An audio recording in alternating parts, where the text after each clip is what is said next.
Our next guest is a super interesting person.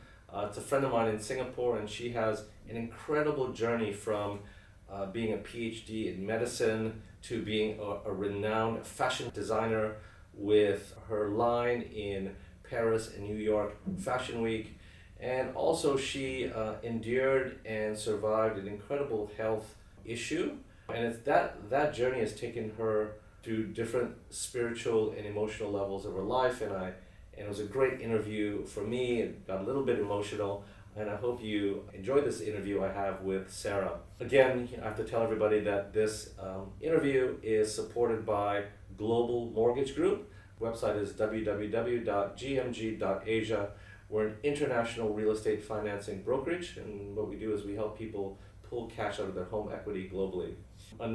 This is also supported by American Mortgages. We're a U.S. direct lender, which is focused on lending to non-residents living outside the U.S. looking to purchase an investment property in the U.S. So please like and subscribe. Come visit our web pages. Hope you like this. Forward it to your friends. Hello, everybody. Thank you for tuning in to this episode of The Real Asia Show. And I'm super psyched to have a dear friend of mine on this show, Sarah, a friend of ours in Singapore. She's got an incredible life story to tell, and hopefully I will do justice by unpacking some of these incredible achievements that she's had in her life. And we're going to end it with, some quite introspective aspects to what she's going through. And I think hopefully I'll do justice with the journey. But without further ado, please welcome Sarah on to the show. Oh my gosh, I'm so grateful. I feel heard, I feel seen that you even want me on this show and to listen to my stories and how it's brought up and how I'm going through life right now. So really thank you. If you want to start right off. Sure.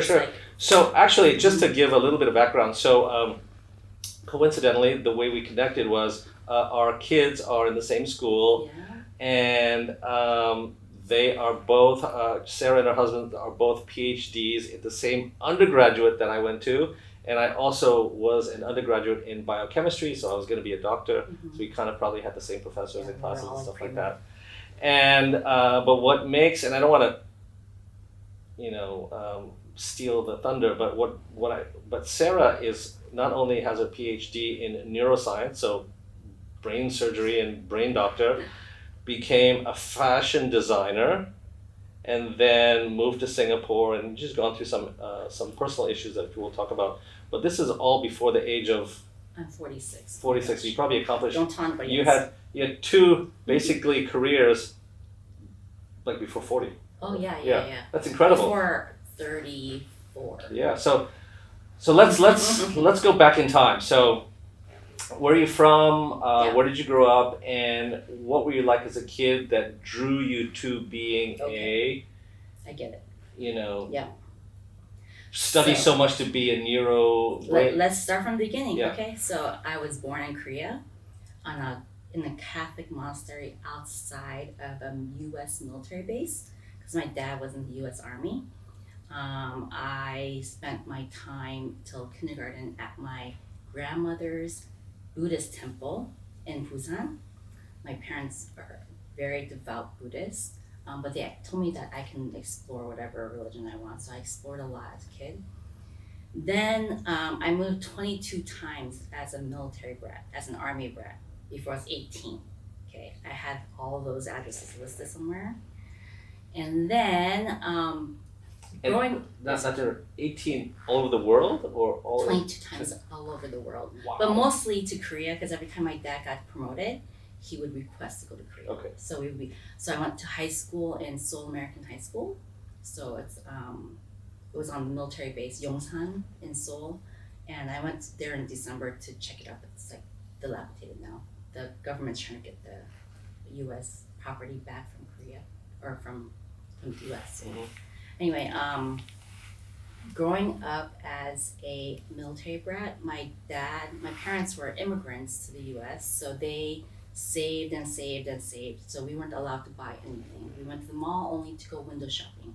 So no new clothes. They were always shipped on UPS by my great aunt from New York. All these huge clothes for my cousins. and they were the hand-me-downs. And so my mom, I watched her sew all these clothes to my size. So you kind of wonder, oh, how did she go from PhD leader to fashion design? I'm like, well, everything kind of roots in your upbringing, right? So growing up, we were kind of poor, penny saved. My parents did coupons, and then I went to UCLA. To be honest, I went to Texas in high school as my last stop, and my brother and I were the only Asians in school. So I went to UCLA, and I was like kind of culture shocked. So I was like, oh wow, there's other Asians here. But anyway, so I spent a lot of time in LA. I like loved it there. Actually, my dad picked UCLA because he thought that we would get in-state tuition because every U.S. base around the world has a zip code or a postal code that's related to some state. And so then when you mail something to a military base, it's free because U.S. postal. And Seoul happens to be California zip code. So that's why he thought it was. Anyway, that's how he chose UCLA for me. But a great, it was a great decision. I hated it at the time. I wanted to go to New York, but he chose it for me. But anyways, UCLA, I did undergrad, 4 years. I did major was physiological sciences, and it was for all these pre-meds. I did terribly. I will tell you, it's kind of embarrassing, but now I'm gonna just be open about it. I had a GPA of 3.2. I was pre-med. I was an RA. I was a student health advocate at the Student Ash Center at UCLA. I did a lot on campus. I was a unicamp counselor. That's how I met my husband.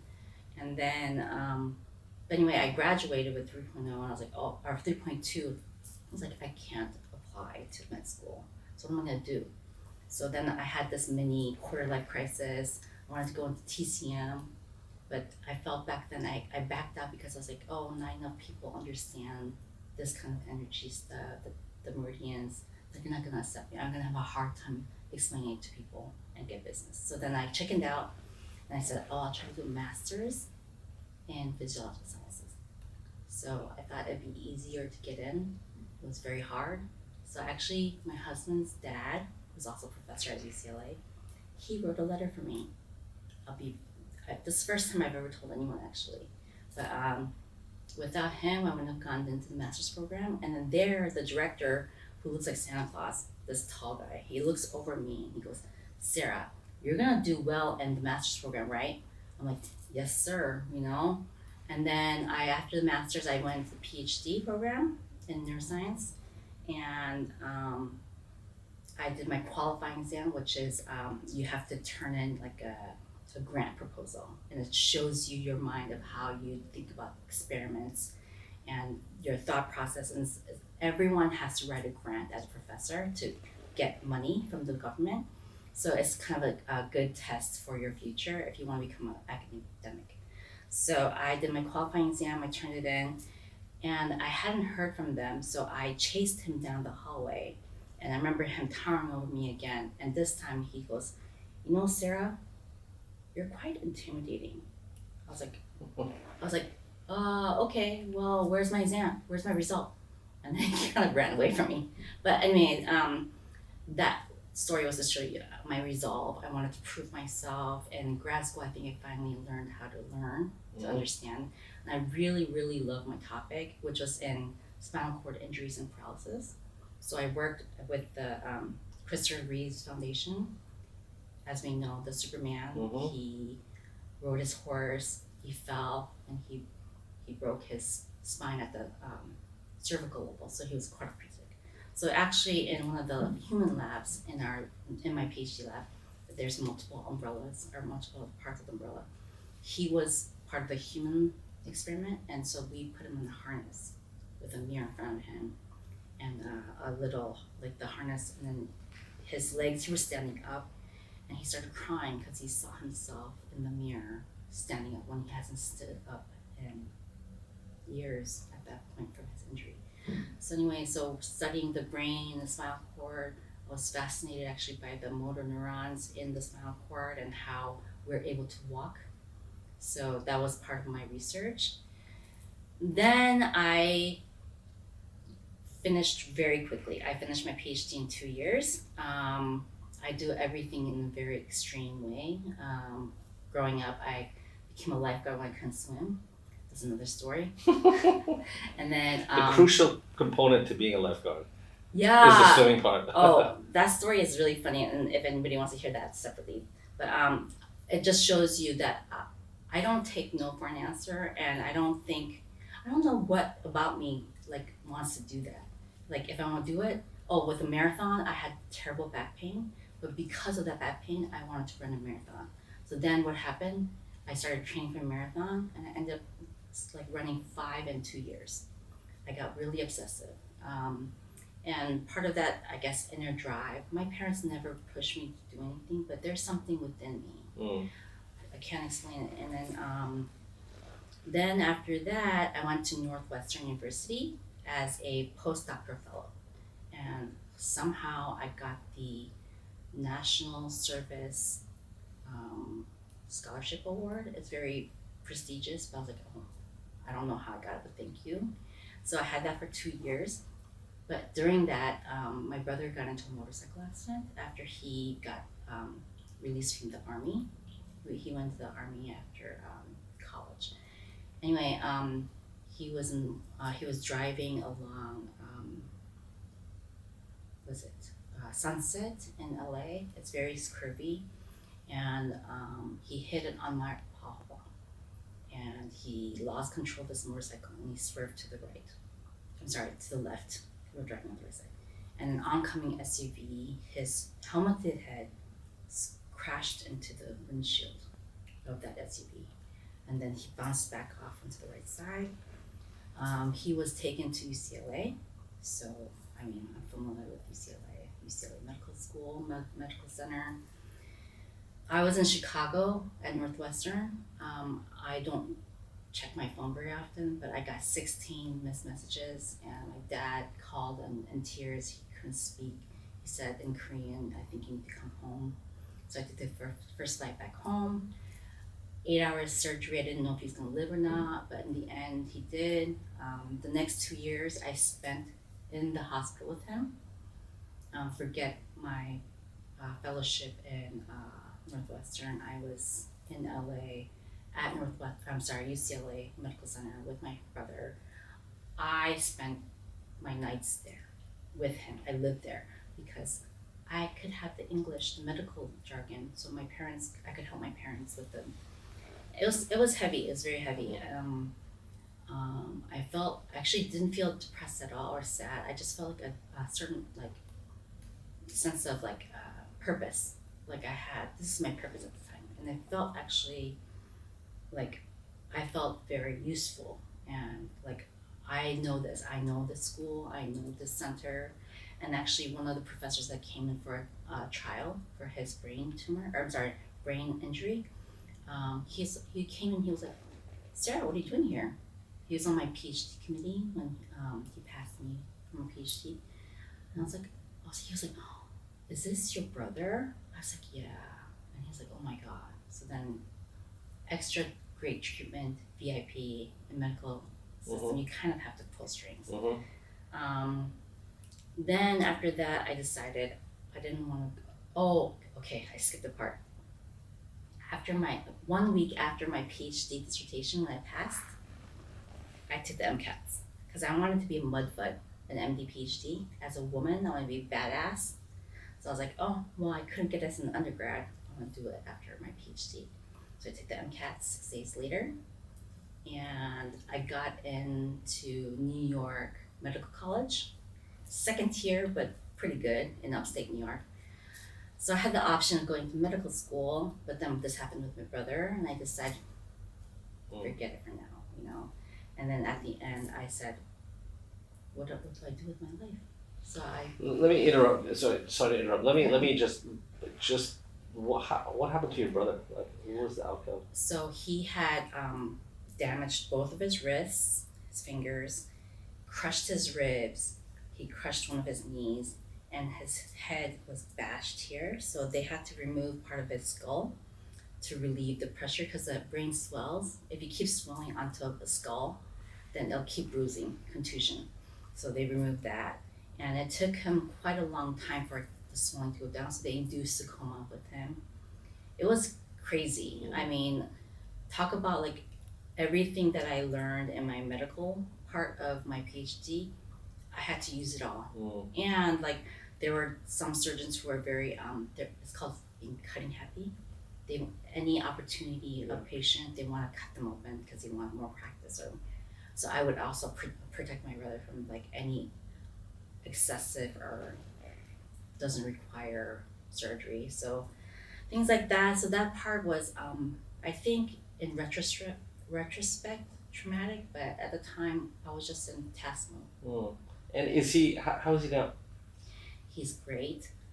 Everything healed, but his brain is a little bit slower. Okay. He had to also work on attention, so he's on Adderall for a little while, but then he's okay now. He's blind in one eye, and but in California to be able to drive, because in LA you need a car if you want an independent life, and he loves driving too. In California, the law is if you have 20/20 corrected in one eye, you're allowed to drive. So his one eye with glasses corrected to 20/20, so he can drive. He has his own condo in K-Town, so he drives back and forth to my mom's house. So he's. And both of your parents are in LA. My dad passed away 7 years ago, but my mom is there too. So I'm really grateful my brother's there to take care of them. I'm beginning to see the weaving of the tapestry of your life a little bit, right? The beginning parts. So I have a question. So 25 years old, you think I want to do a master's in TCM.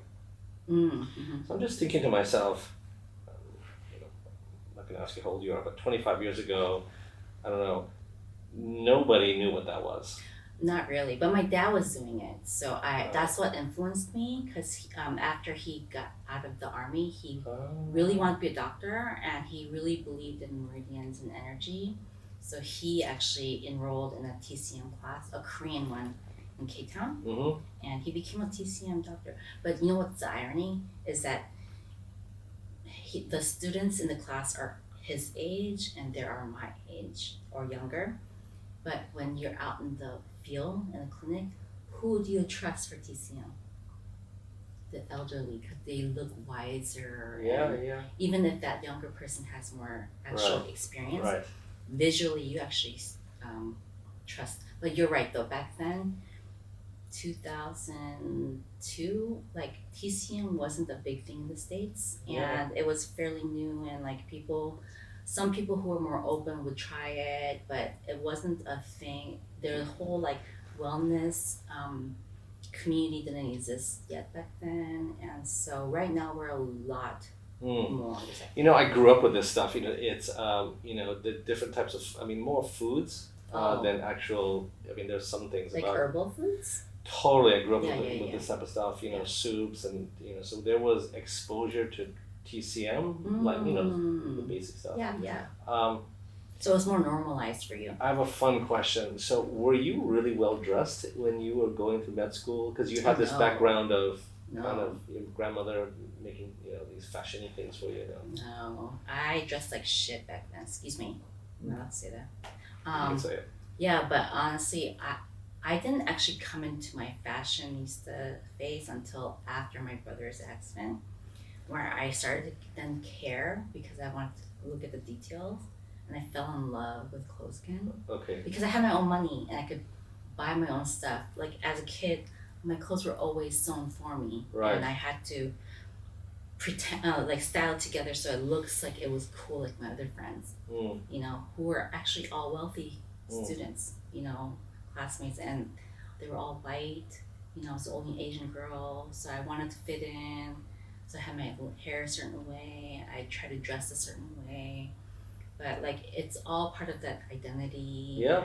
And in childhood, whatever you're missing in childhood, it's gonna come back up as an adult. And you think of my obsessions. I was obsessed with clothes as an adult. and I was obsessed with interior design because we moved every 1 to 2 years. My parents never decorated. Why bother? We're gonna move in a year, you know? So these things, I'm so aware of what my childhood has brought me to my current state as an adult. Um, so going to fashion, I went to school as a 29-year-old with a PhD.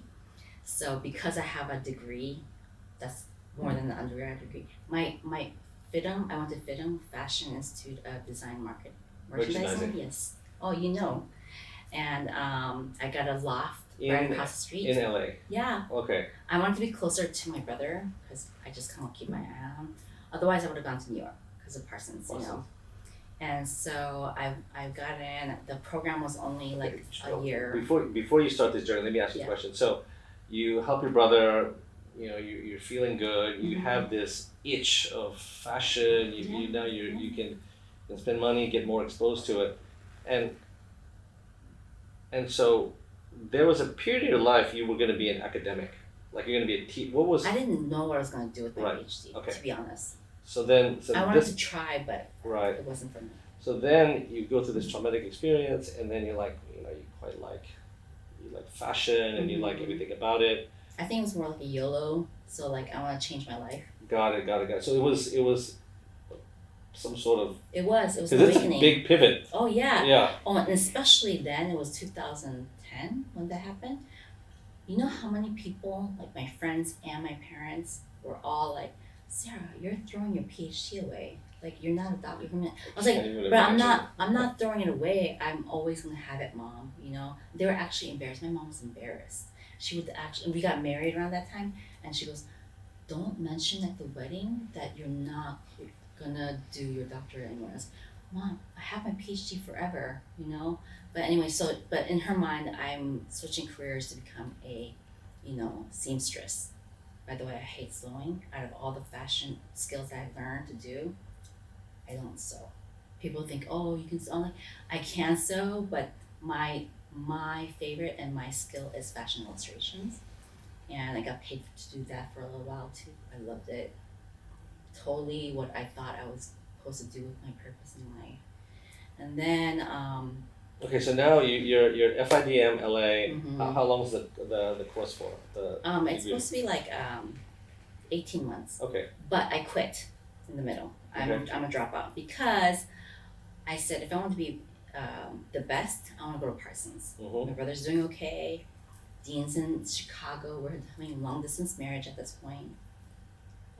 Thanks to my husband, who's very understanding. And then so I sold my loft and I rented off my loft and I went and applied for Parsons for fashion design. And then I was like, I loved decorating my loft. First time I left, I decorated something, right? My parents never did, so I did. So I was like, I love interior design. So I was like, shit, let's apply for that too, fashion, at Parsons. Got into that program too, so both programs. So, but before I decided to go, I'm like, I don't want to waste more time. I was like, let's just do an internship. Let's actually work in interior design. So again, me knowing I want the best. So I cold called Kelly Whistler, who's based in LA. If anyone is like in the interior design field, if you understand design, you've heard of Mies van der Rohe, which is less is more. She's more is more. She's maximalism. And it's outrageous, and it's beautiful, it's gorgeous, it's my dream. So then I went for an interview, and it was just my fashion portfolio because I didn't have any interior design stuff. They said yes, and show up in like a couple weeks. I'm like, okay. So I went, but before I went, I asked my architect friend, can you give me a 1 hour tutorial on CAD, computer aided design, which every architect needs to know how to do. So I got a 1 hour tutorial. I show up the first day. Again, I'm a 29-year-old PhD. The first project I get, this lady tells me the project, like, this is envelope 1 and this is invoice 1. You take it together, you staple it and put it here. Envelope 2, invoice 2, you put it together. I was like, are you fucking kidding me? But I was like, okay. So I went, Came back in like 2 minutes. She gave me another menial project to do. I did it together. I finished it. I went to the bathroom. I cried. I left my husband in Chicago. I rented out my loft. I'm homeless. And I'm doing this internship where they're treating me like I'm 12. I cried it out there, and I came back from the bathroom. I gave that project back to her, and she's like, okay. She's probably now annoyed that I can do it so fast. So she's like, okay, first project. So Cameron wants you to do these like bathroom mirror designs. So do a few and come back to me. I was like, okay. I run to my desk and I look at the desk and I'm like, shit, how do I draw a line on CAD? Like, Control L. But you can't also take too long, right? Because then she's gonna suspect that I don't know what I'm doing. So I hurried up and I went over and I gave her a few simple ones. Then she's like, oh, these look good, but I think she wants it to be a little more intricate. And I was like, I'm sorry, you talk about Cameron as if I should know this person. She's like, oh yeah, it's Cameron Diaz. I'm like, I'll be right back. Ran. I was like, all right, I'm doing Cameron Diaz's bathroom mirrors. So, but the rest of the summer, I did Cameron Diaz's other parts of her home. I did Gwen Stefani's home when she was with Gavin. And then the first day, which I cried, by the end of it, I sat with Kelly Whistler and my project leader. And I had these other glasses on. She took them off and tried it out on herself, and she was interacting with me. She's kind of a celebrity, so I was kind of like awestruck. And then designing with her and Gwen Stefani's like walk-in closet, I was like, it was a dream. I was like, oh my God, the section for her belts, her, like the celebrity, and like the budget was like insane. It was a great experience. But then I had a invitation from Habitat for Humanity, from my friend, to go to Nepal to build homes in the middle of this. So they let me go. So I went for a month. That experience was very humbling. We'll talk about also juxtaposition against exactly the wealth and the poor and poverty, and we were building 40 homes in 1 week with 700 volunteers from around the world. There's no makeup, we were just sweating in Nepal, we were eating whatever food is all vegetarian. And very meager means, right? We also didn't have hot showers because the heater went off because they had regular blackouts. So we were roughing it, and but that contrast of how humbly they live, because there's no choice. We were building a home, and I was like, why are we building a home next to the home? And they're like, well, the culture in that village next to Pokhara, these girls, as soon as they hit the age of 16, they get married off the first available bachelor because the family can't support her. There's not enough space either. So having extra home there for her, a space for that girl, she can stay long enough to go to college. Oh my God. They don't have to marry the first available bachelor in the village. It's a very humbling experience and very eye-opening, and I think actually it spoke to my soul of my original purpose, which was not so vain. Vanity has its purpose too. I'll explain that later. But this experience kind of shifted me so much that when I got back to Kelly Whistler, I spent 1 week there and I quit because I was like, I can't. It's just so decadent and so over the top that I just couldn't see myself with like giving my whole self anymore. So then I quit. Actually, then I started my own company. I didn't know I was lost for a while, but I started my own company. It's called NAMI, actually with one of the fashion designers at Kelly Whistler. So they actually made me do change from interior design to fashion design at the office. And they were like all like swarming around me for a while. And I was like, wow. And then Kelly was talking to me every day and I was like, okay, cool. But anyway, there was a British lady there who was doing fashion design and she got fired. So we kind of combined forces, became Nami and Natalie. We were doing our, oh my gosh, just a lot more detail than I thought I was going to go into, but we did our samples in her backyard with all my fit and friends. We're all like doing this for free and helping me. I took a suitcase of these samples and I was on my way to Hong Kong so I can go to Shenzhen to do make my samples. She calls me at the airport and says, "Oh, my boyfriend says I have to quit." So she drops out. I pay for her designs, but I already applied to do these fashion shows. I get into New York Fashion Week, so I go there after my. I was like, I was at the airport and I was like, should I do this or not? So I said, fuck it. I got on a plane and went and got my samples done. I got into New York Fashion Week, got into LA Fashion Week, and then got into Beijing, and then kind of just took off like that. Kind of an accidental single entrepreneur of the. I learned a lot. What is Nami? What's the background name? Nami is my Korean name. Ah, okay. And then my dad used it as my middle name, so I'm Sarah Nami On. Okay. And I chose it because Nami, it's also Japanese actually. My dad wanted, like a lot of Korean names are Mina, but he decided to make me different, so I'm Nami. So there's not that many Namis in Korea at all. And it also means wave, like water. And we'll get into this part, the spirituality part, but Taoism is a huge part of my life. And at the time, I related to that part. If you can tell by these obsessive behaviors and these kind of over the top, ambitious behaviors, is that I'm a perfectionist and I used to tout that as a point of pride. And I like to control things and I like to force things into my will. And I always got what I wanted. But it took a lot of effort. But people always thought, oh, she's so successful. I was like, you should see behind the scenes because I ran my body into the ground trying to get those things done. Like New York Fashion Week, it's crazy.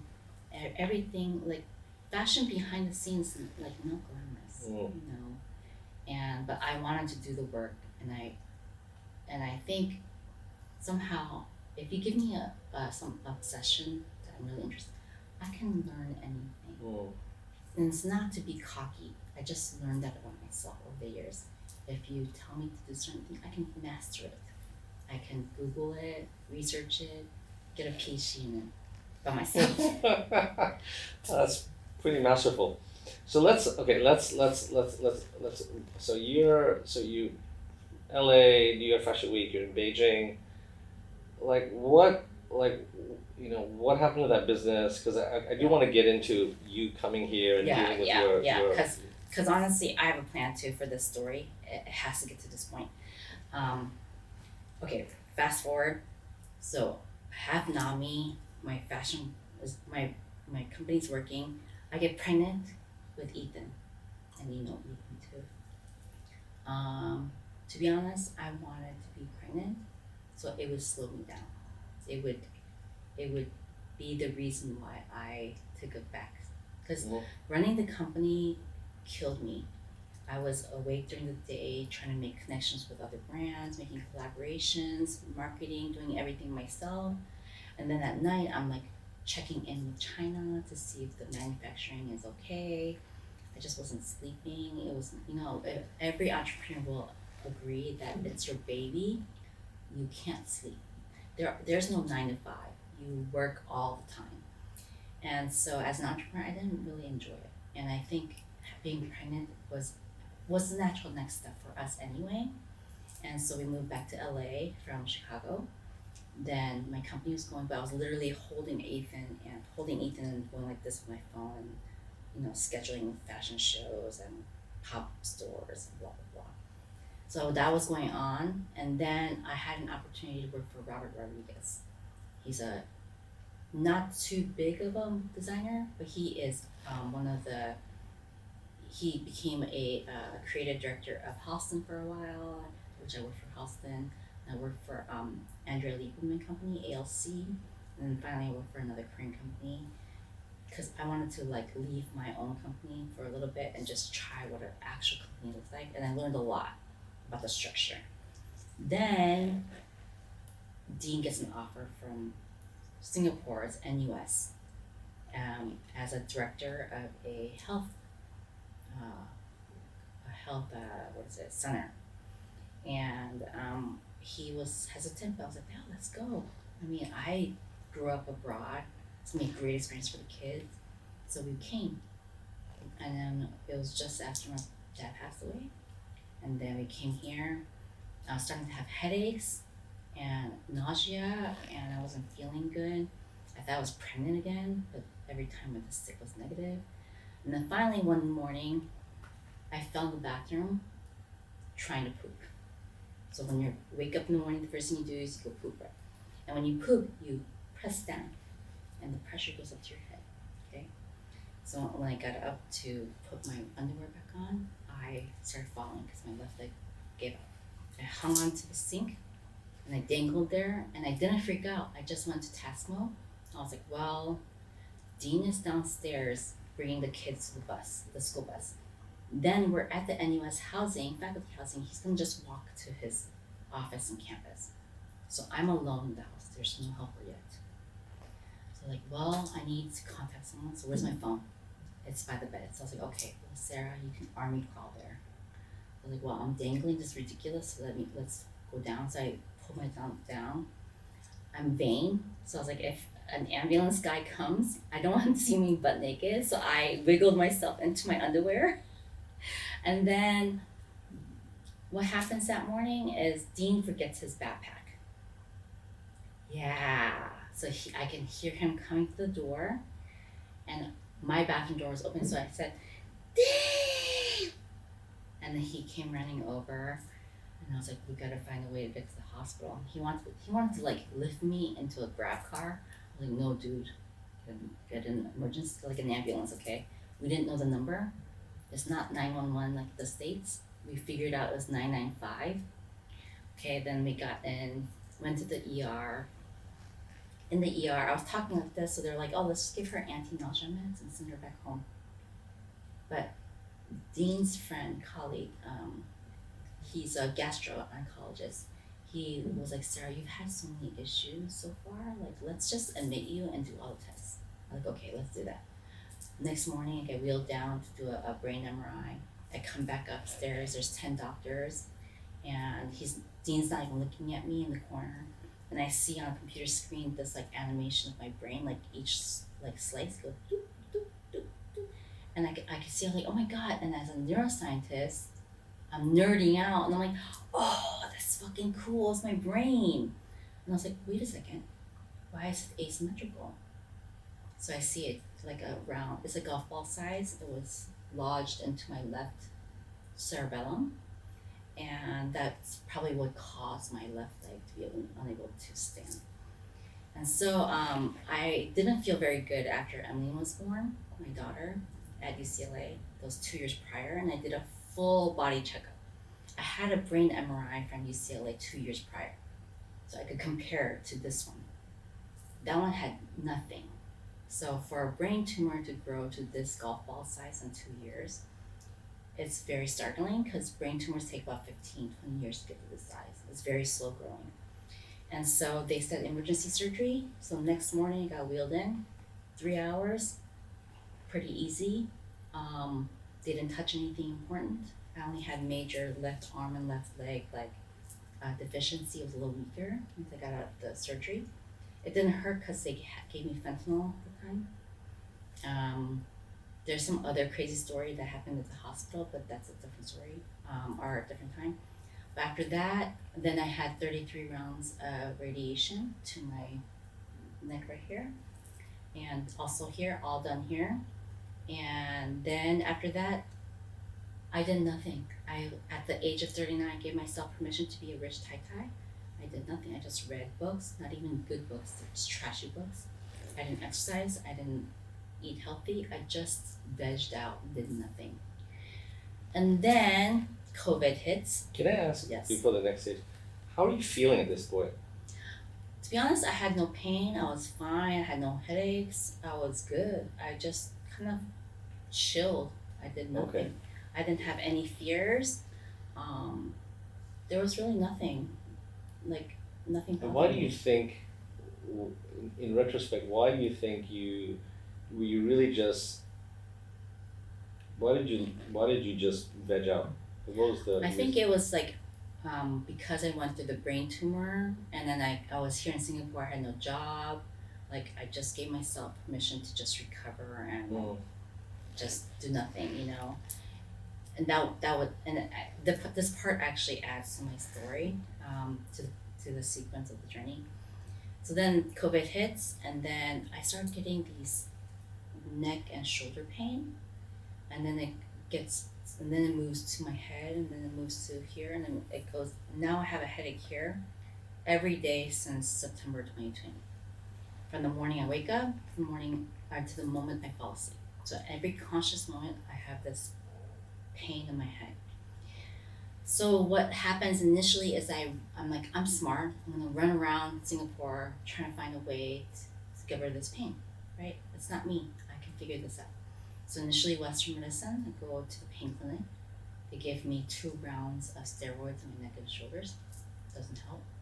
I have 1 round of 36 shots of Botox in my head, neck, and shoulders. Doesn't help. I thought it would help me with my face, like beauty-wise, but it didn't.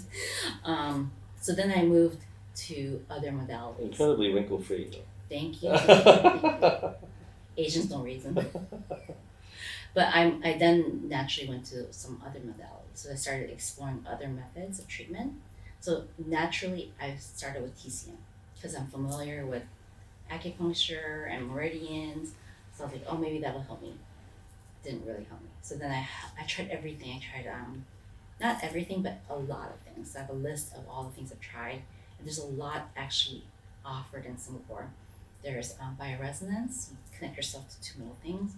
There's TRE, traumatic release exercise. There's certain type of meditations. There's float, sensory deprivation. There's a float place here. There's there's yoga nidra. There's dry needling. There's so much here. And what did that do for me? Put me more into despair, to be honest, because nothing helped. And so by 2022, I was in depression. I was like super depressed. People would ask me to come out, like, no, I have a headache. Dean would ask me to go out with the kids. I was like, no, you take the kids out. I'm just gonna be home in my room, in my bed, doing nothing and just wallowing in my pain. So at that point, I decided to kill myself. I can't live like this, in pain every day. This is not living. I don't do anything. I'm not a good mother. I don't work. So I said, I wrote a note for Dean, and I wrote the notes for the kids. But I'm logical, okay? As an RA, I did suicide training, so I know the steps of suicide I was in. I was pretty far along because I also had possible time of day so that the kids will not see me jumping off the roof, which roof, and where my body would land so they would be the least traumatic for them. I came to terms with the fact that, yes, they're young, but they'll be okay because I can't contribute to their lives right now. So that was 2022. But that summer I said, well, shit, if I'm willing to kill myself, let's go to the States and try drugs. Anything that will help me. So I flew to the States by myself. The kids and Dean were at home in Singapore. So I flew by myself over there. Mostly I wanted to try like CBD because my dad had it during his cancer and he said he was floating. I was like, oh, let's just try that because I know it's not legal in Singapore. So I tried that, didn't really help me. So again, it puts you in despair every time you do disappointment. So then my friend, I have a conversation with him. He's like, oh, my therapist tried these shrooms and she was laughing for 4 hours straight. I was like, shit, I'm gonna laugh for 4 hours straight. So he's like, yeah, come over. And he was very into reading about LSD, microdosing, and other psychedelics as used for medical treatments for pain management. So I trusted him. So I went to his guest home. I actually know his wife better, and his wife and his kids were in the house. But he was my trip sitter, which I thought was so funny. My babysitter, my trip sitter, get it. So he gives me a little pill. It's not like mushrooms, you like weigh it. It's like they're actually dosed precisely now. So I look at this little pill and I'm like, okay, well, here goes nothing. So and I just wait. Nothing happens. I'm like, oh, figures, nothing always happens to me. Like I'm one of those rare cases all the time. No one can figure me out. But he's like, oh, well, sometimes citrus can help accelerate it. So I took an orange. And then I started feeling tired. So I took the eye shade down, and then that haunted house music started getting into my brain. And I was walking up this wooden rickety. Are you Haunted awake house. at the moment? I'm conscious, Okay, conscious. but this is what I see Right. in my mind. So I'm on the couch with the thing on, and I'm going through this haunted house, and I do this because I'm going up and down the stairs. I'm going up the stairs, and then as going up the stairs, I feel terror. I'm not very scared. I'm not a very fearful person, but I feel terror. Like I'm really really scared, and then the pain in my neck and shoulders amplifies, like 100 times. I'm like in so much pain that I'm actually rocking now on the couch, hugging a pillow, and I switched completely to Korean. I'm like 아버지 도와주세요. 너무 아파요. 안 돼요 안 돼요. And my poor white friend, who's my trip sitter, he's like, Sarah, I don't know how to help you because I don't know what you're saying, right? He puts a little like trash can next to me in case I want to throw up, which is a common like side effect of shrooms or any psychedelic. And then so as I'm going, I hear a voice, and because I say to myself, oh, because the answer then back then was like, oh, I can kill myself and that'll be the end of that pain. And as I think that, the voice in my head is like, no, Sarah, this is eternal. And that depth of despair, of no way out, no, not even suicide. I was like, that brought me to a dark that I can't explain. It's the deepest, darkest place ever. I'm like, this is eternal pain. I'm like, oh my God, like what have I done that I deserve this, right? So then I keep going in this pain, and then finally, I hear a distinct female voice, and it's Mother Earth. I was born on April 22nd, International Earth Day. I know this all sounds really crazy, but the experience in my mind, the memory is very, very clear. It's a female voice. And she goes, the amount of pain that you're in is how much I'm in. So I was like, yes, I get it. We've been doing terrible things to you, Mother Earth. I was like, so what can I do? How can I help you? She goes, be loud. I was like, okay, so how? And she doesn't say anything. I was like, well, can you give me reprieve from my pain? Can you give me reprieve, like a break from my pain so I can help you? And without her saying it, I knew in my voice, in my head, that if I didn't have this pain as a motivator, I was never on this journey. I would never be on this journey. I would have been that same woman after the brain tumor doing nothing. So I knew that I need this motivation to keep going and to do more. So I was like, okay, got it. So continue on this pain and continue in this like dark abyss. And then finally, I have to pee. Mother Nature calls. So I open this thing and I look at the white walls, and it's like everything you see in a movie, like about being sick. Like, okay, that's cool. I stumble my way to the bathroom. I have the best piss ever. Oh my God, so good. And then I wash my hands, and I look up, and there's a tiny window, and it's so bright out. The sun's coming through, and I was like, what the fuck? How long has it been? And then I know it sounds really cheesy, but that exact moment, I told myself I don't see the light at the end of my tunnel. And that's why I was in despair. And I was always like, where's my light at the end of the tunnel? So at that very moment, I was like, oh my God, when you're in the dark, you only need to reach for the light. And you've heard this statement before. People say, reach for the light. Be positive, look up. But you don't really, this is the only way I got it, which is, damn, if I don't want to be in the dark, if I'm self-aware, because when you're in the dark and when you're suffering, you actually just want to lay down. Yeah. There's no effort. There's no wanting to get up. There's no reaching for the light. Fuck that. I'm too tired. Or I'm miserable. I'm going to stay in the self-pity part a little longer. I'm going to wallow. And it's just human nature. We're tired. It's hard to get up. It does take effort to remember, if you do not want to be in the dark, to reach for the light. And people are like, oh, so what is that light? And I go, well, light can be physical, like the sun. It can be bright, shining things. Or it can be happy memories, joyful memories. And when you're in the dark, it's hard to remember those things too, to reach for it. So I made myself on my phone a little note. I call it my lighthouse. and I have a list of things I read out. In the dark, I can at least reach for my phone and check the notes. And then I read them one by one, and slowly I get out of it. And that, I won't tell you that that was the final answer, because it took me another year and a half for me to really finally get the answer to how to stay out of the dark. And that's when I got my second tumor. 2023, I started getting back pain. I couldn't walk very well. I thought it was like kidney stones. We had no idea what it was. And finally got an MRI, and it was second tumor. So the theory is that, because this isn't spread, the theory is that back 6 years ago, a little bit of it fell down the spinal cord to my lumbar, and it was probably growing there for this long. And finally got to the point where it had side effects, which was pain. Because, and then there's the irony, is it ironic that a PhD in neuroscience who studies specifically the spinal cord would get this? That's a tapestry that I think, you were weaving very early on. yeah, so everything now, everything I understand is for a purpose, and along the way, of all the searching of the different modalities of healing, I landed on energy healing.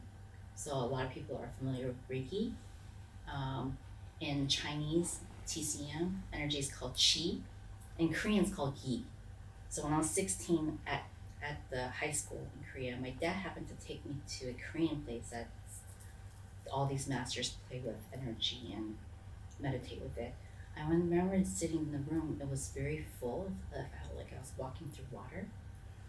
And I sat down, and this master did not touch me at all, but he did something, and he went like this to my navel, and I literally left my body for a little while, and I came back in, and I was like, whoa, wow.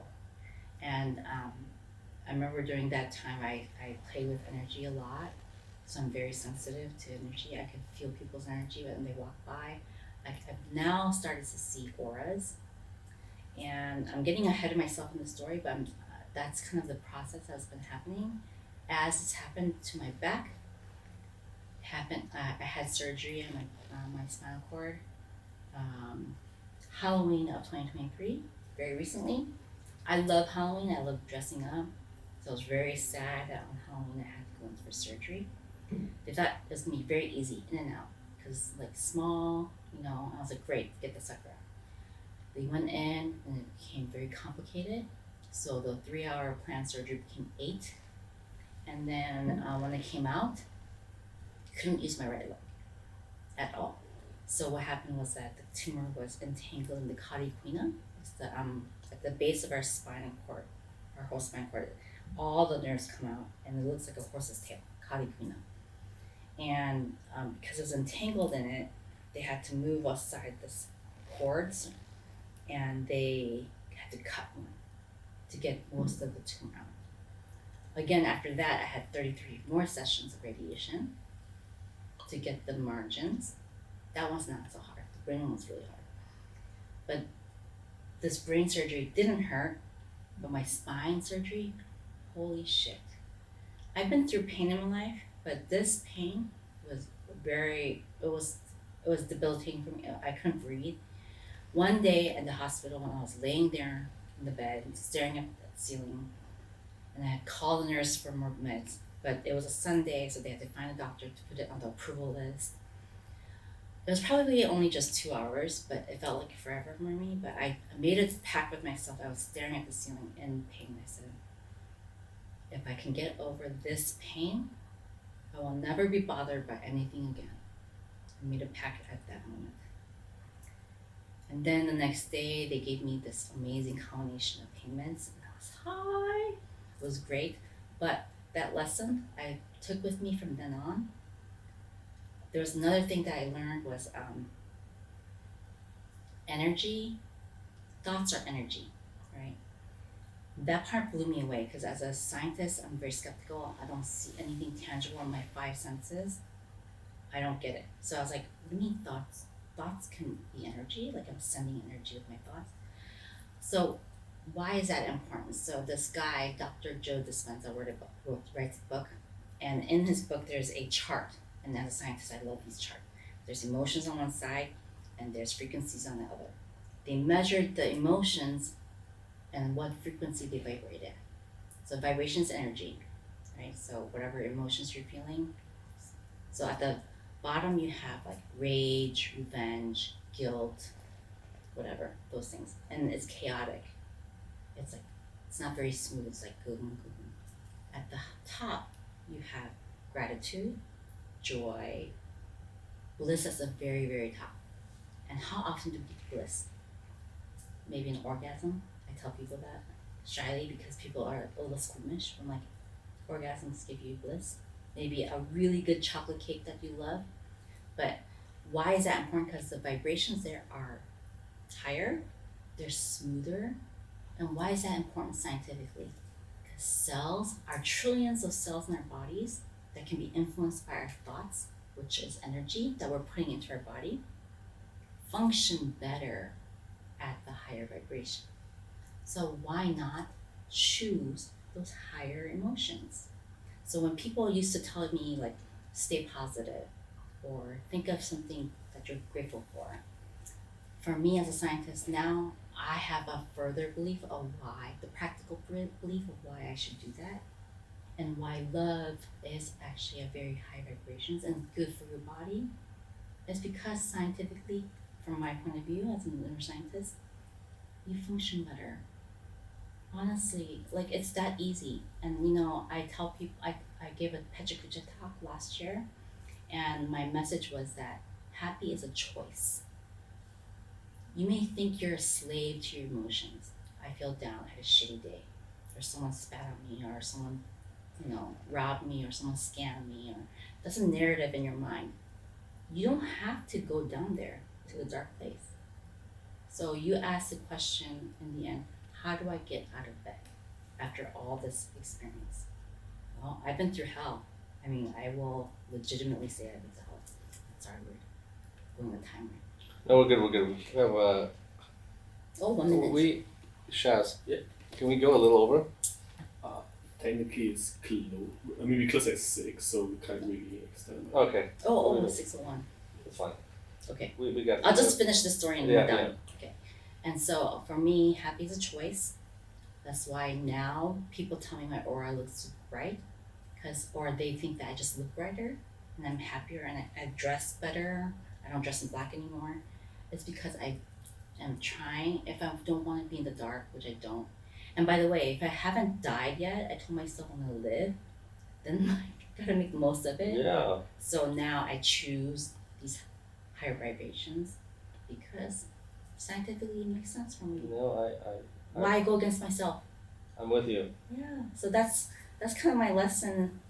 What an incredible story. So we've got a little bit of time. I'm going to wrap up, like speed wrapping up. Yeah.